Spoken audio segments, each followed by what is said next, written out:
Hello, welcome to the Coach's Corner, brought to you by Pulaski Electric System. I'm Steve Pierce, your host. Along beside of me, Bobcat head football coach Walt Smith.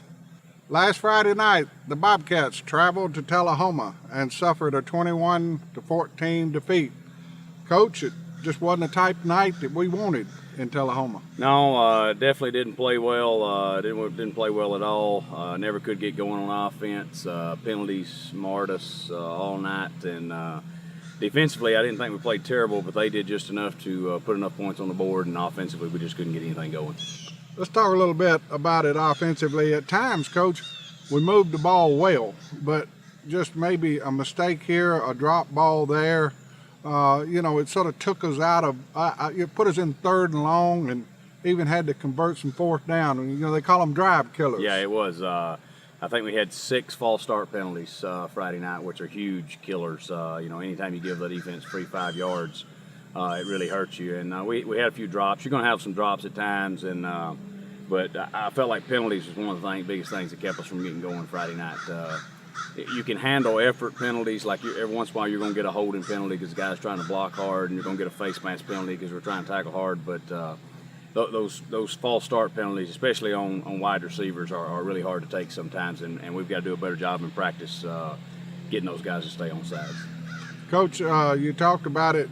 You've already watched film of that game, and we'll talk more about the cascade. It's what the Bobcats do on Sunday is breaking down film. As a coaching staff, you start into practice this week. The attitude of the players. Well, we had a senior-only meeting with the coach staff yesterday. Two bad performances in a row. We felt like we needed to sit down and just have a heart-to-heart. We know we didn't play the way we were capable Friday night. We felt like we were the better team and didn't perform like it on Friday night. Hats off to Tullahoma and Coach Olive. I thought they had a great game plan and executed it well. But we needed to. Biggest thing this Sunday that we talked about is worrying about us. We've got to get us back to playing Bobcat football. Holding that standard up high that we talked about last week, and just getting back to the basics and doing what we do. And again, something we did so well on the first 2 games is bouncing back from adversity. And weathering that first storm, haven't done a very good job at all the last 2 weeks, and I felt like that's got us frustrated, which has compounded the problem and just kept frustrating us more and more and more, and that causes some of the penalties and some of the mental mistakes. Coach, I know we've talked a little bit about off air. The coaching staff, y'all take a lot of the blame for this. Getting the guys prepared, and you've had a meeting amongst yourself. It was real positive, and just talk about the morale of the coaching staff itching to get going this afternoon. Yeah, Friday it was. Obviously it's rough.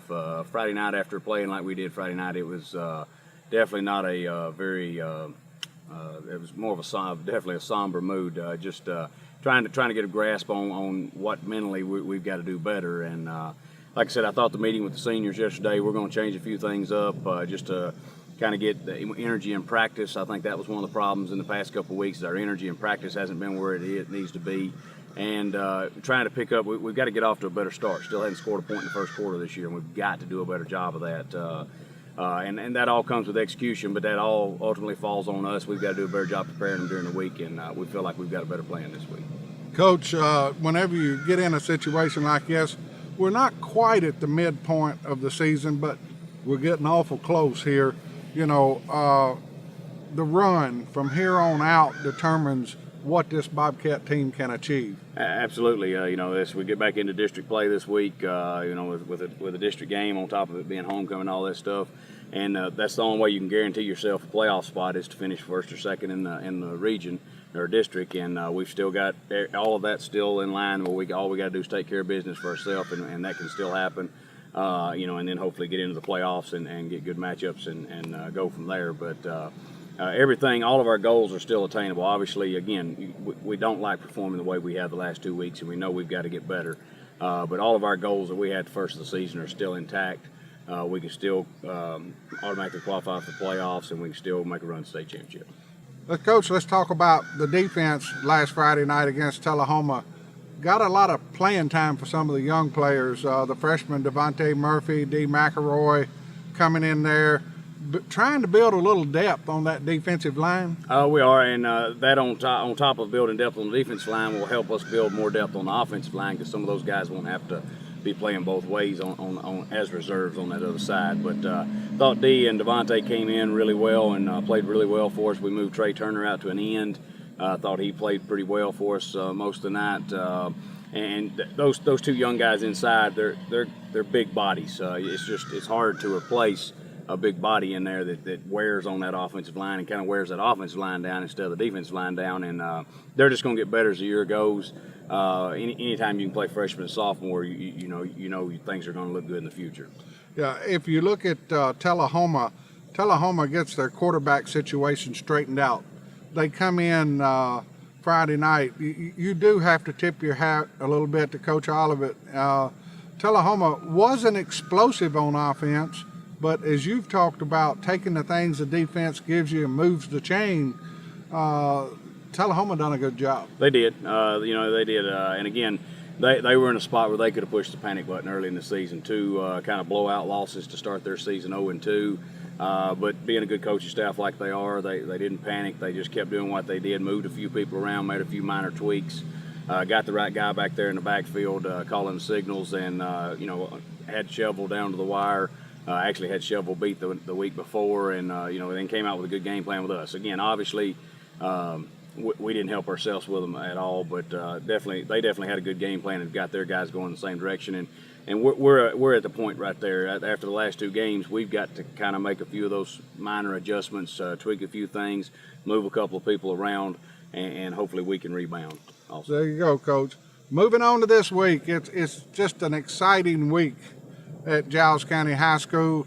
It's homecoming, Coach, and the opponent is Cascade. It's a district game. Yeah, homecoming, it's one of those four-letter words for coaches a lot of times. They don't like them because of all the distractions, but, it's part of the high school experience. High school is about making memories, and hopefully you want to make those football memories a good one, for all the guys and all the student body. And this week's one of those weeks that they'll talk about for the rest of their lives with the floats and the dress-up days and all that stuff. And you definitely got to help the guys stay focused on what our job is, and that's winning the football game on Friday night. But I think getting back into district play and with all the things we're kind of facing right now, I don't think focus is going to be an issue this week. Again, we just got to worry about ourselves, take care of ourselves, get our mental state back, kind of get that swagger back a little bit. Cascade coming in to Sam Davis Park, Jack Deere Field. They bring a 2-2 record, Coach, coming off a win last week. Tell us a little bit about what we can expect offensively from Cascade. Offensively, they're going to be a hurry up, or what we've seen on film so far. They try to run a play really fast. They're not going to be in a lot of formations. They're going to kind of line up the same way just about all night long, but they're going to run a play really fast, trying to get your defense to get caught not lining up right and tempo you a little bit. The quarterback throws it decently. They like to get rid of it quick, throw the short game. They got a running back that's kind of quick back there. Offensive line's pretty good. New coaching staff, they've been a wing T and kind of a power team in the past, and this year they kind of went to that spread, more of the zone. Still running the power and a trap inside, but they're more of that spread, Tony Franklin looking system on offense. Talk about from the defensive side of the ball for Cascade. That seems like in their first few games, they played pretty decent. Yeah, not bad at all. Spring Hill's 4-0, and they were right there with Spring Hill for a while. Defensively, they're going to line up in two different fronts. They'll be in a 3-4 some of the times, and then a 4-3 some of the times on the films we've got. Mostly cover two in the back, but every once in a while they'll try to match up man with you. And that's one thing we've got to do a better job. I thought Tullahoma a couple times gave us some man coverages Friday night, and we got the matchups we wanted down the field and just weren't able to connect on making those plays. And we've got to do a better job of beating those kinds of coverages when teams are going to load the box to try to stop our run and give us those coverages. We've got to do a better job of taking advantage of that, and I think we'll get some shots to do that this week. Talking about special teams, I like the way Coach Blair, he changed the kickoff team a little bit different look there. It seemed to work pretty good the other night. Yeah, I thought kickoff coverage was where it needed to be, and kickoff, our return team, we got to block a little bit better than we did, but obviously the problems we had on special teams, I felt like we got those worked out. Kind of put some more athletic guys out there on that team. And again, we just got to get those guys better blockers as we can get a return. You know, Coach, every week in high school football, you got a different opponent that you're either traveling to or you're coming in, different offense, different defense. And, you know, from now on, the adjustments and what they've learned, drawing off these seniors, it'll be the difference for the Bobcats in that leadership taking us forward right now. It will, you know, and again, I think, you know, in our meeting that we had yesterday, part of being a leader is taking ownership sometimes of some mistakes you made and some problems. You know, they know it's not all their fault. Just, you know, coaches know it's not all coaching, but as a leader, you take all the responsibility, whether it's your responsibility or not. You want that responsibility on you, and you know it's your job to fix it. And that's kind of the attitude our seniors had. They know they're not the only ones making mistakes, and they know we've got some young guys that have made some mistakes and hurt us, but they've took responsibility this week to help us fix those, and definitely that's the kind of leaders you want.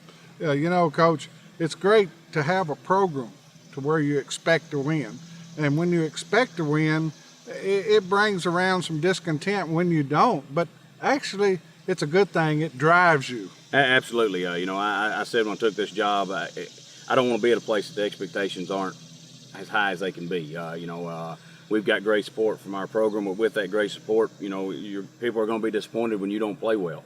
I definitely wouldn't want to be at a place where the fan base is satisfied and happy with the way we've played the last 2 weeks, because we haven't played well at all, and we know that.